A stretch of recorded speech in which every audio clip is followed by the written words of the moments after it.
আসসালামু আলাইকুম ভিউয়ার্স। আমরা এখন আছি পাকুটিয়া জমিদার বাড়ি, মানিকগঞ্জ।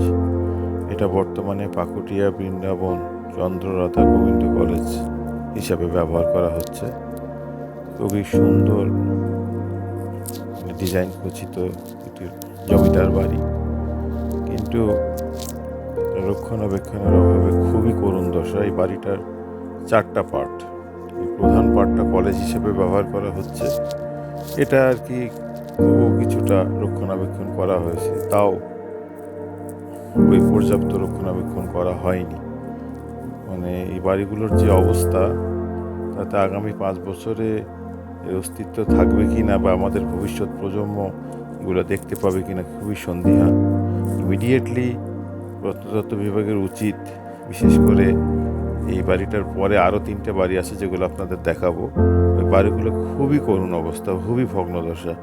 আশ্চর্যের বিষয়, এই কলেজ, যে বাড়িটি কলেজ হিসেবে ব্যবহার হচ্ছে, সেটির চেয়ে সেগুলোর সৌন্দর্য বা ডিজাইন আরও মনোরম। আসুন আমরা ঘুরে দেখি।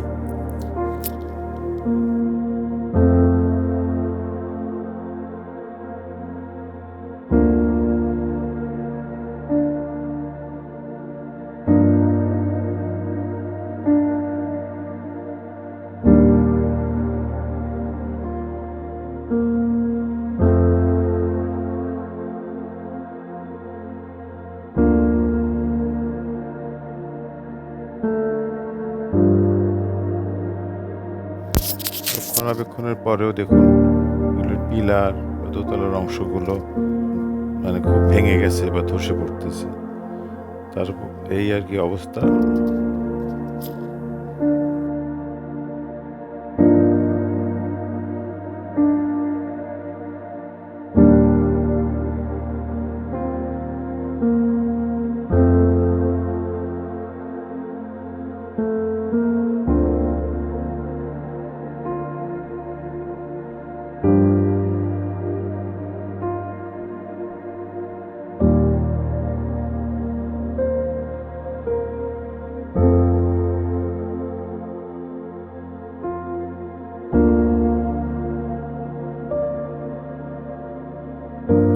আমরা বাড়ির ভেতরে বারান্দায় প্রবেশ করলাম। গ্রামীণ ব্যাংকের একটি কক্ষ গ্রামীণ ব্যাংক হিসেবে ব্যবহার করা হয়।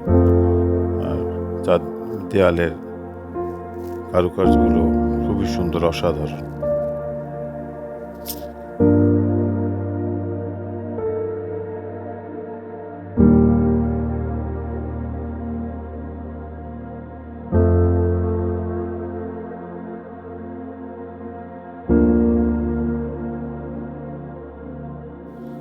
জমিদার বাড়ির বারান্দা দিয়ে হেঁটে চলেছি।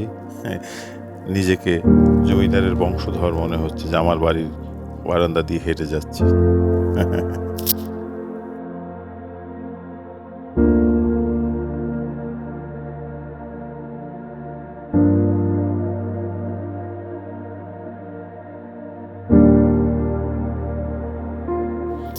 এই হলো মূল বাড়ির পিছনের বারান্দা। এটি আরও খারাপ অবস্থা। সংস্করণের পরেও এটি আরও খারাপ অবস্থা, ভেঙে চুরে শেষ। আর এই যে সামনের মাঠ পেরিয়ে দ্বিতীয় ভবনটি দেখা যাচ্ছে। আসুন আমরা দ্বিতীয় ভবনটির কাছে যাই, যে দেখি কি অবস্থা। এই দেখুন, এটি হচ্ছে দ্বিতীয় ভবনটি জমিদার বাড়ির। এটির সৌন্দর্য আরও খুবই মনোরম। এটা সামনে থেকে না দেখলে আসলে বোঝা যায় না, কিন্তু এটার কোনো রক্ষণাবেক্ষণ নাই, কোনোই নাই। মানে সামনের বারান্দাগুলো, দরজা জানালা প্রায় ভগ্নদশা, খুবই ভগ্নদশা।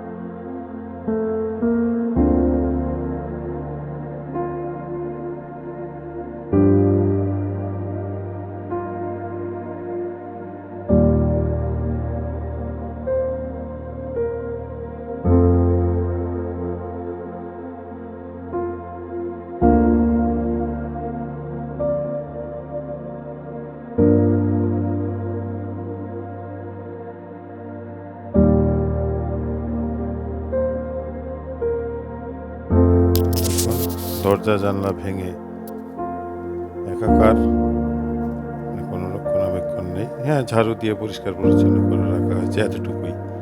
সামনে সিঁড়িগুলো দেখুন, এই যে মানে অপোজিট সাইডে, দ্বিতীয় বিল্ডিংয়ের অপোজিট সাইডে একটি কুয়া আছে। আমরা কুয়াটার কাছে যাব। এই যে বাড়িটার বাইরে থেকে একবার দেখাচ্ছি, দেখুন কি অবস্থা বাড়িটির। সত্যি খুব দুঃখজনক। এই যে আমরা কুয়াটির কাছে যাচ্ছি, কুয়াটার অস্তিত্ব বলতে কিছু নেই, চারদিকে দেয়াল ভেঙে শেষ, নামে মাত্র আছে। আসুন আমরা কুয়াটার ভেতরে দেখি।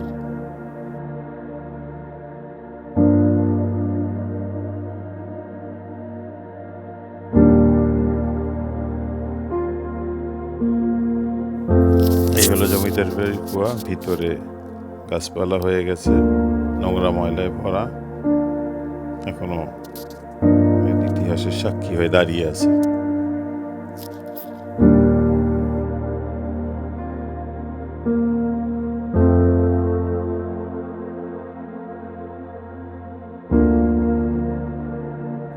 যেটি হচ্ছে কাকুটিয়া জমিদার বাড়ির দ্বিতীয় বিল্ডিংটি।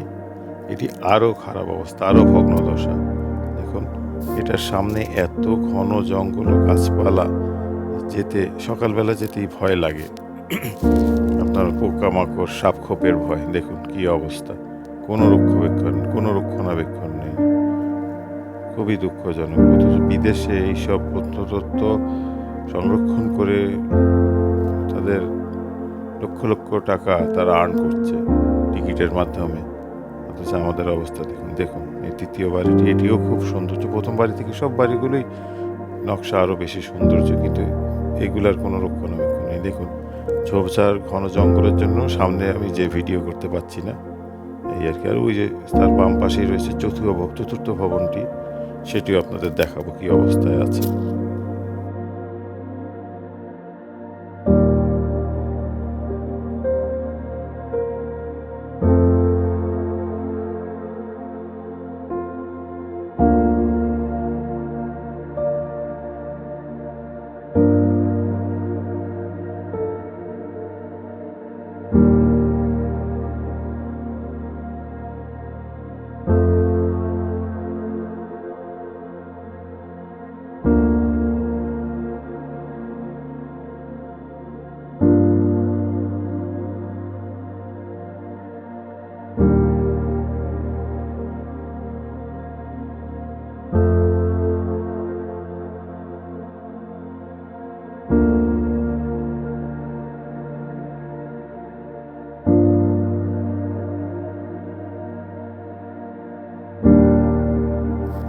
দেখুন, খুবই জরাজীর্ণ অবস্থা, খুবই।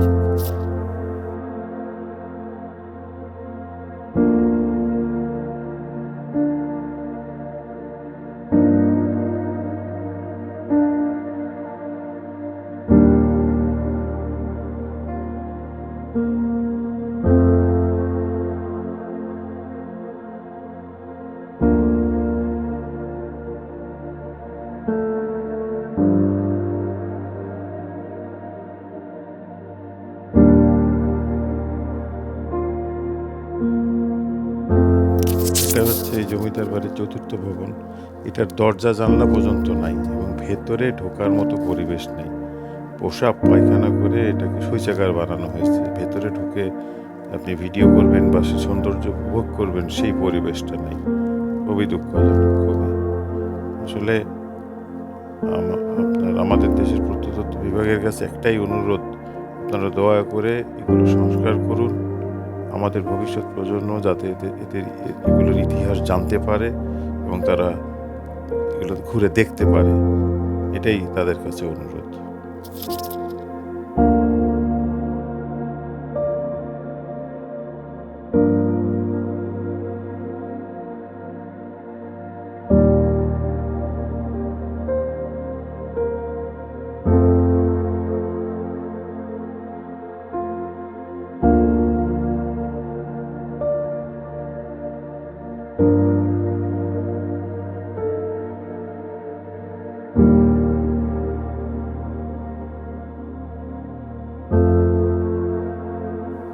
আমরা আবার সেই প্রথম যেখান থেকে শুরু করেছিলাম সেখানে ফিরে আসলাম।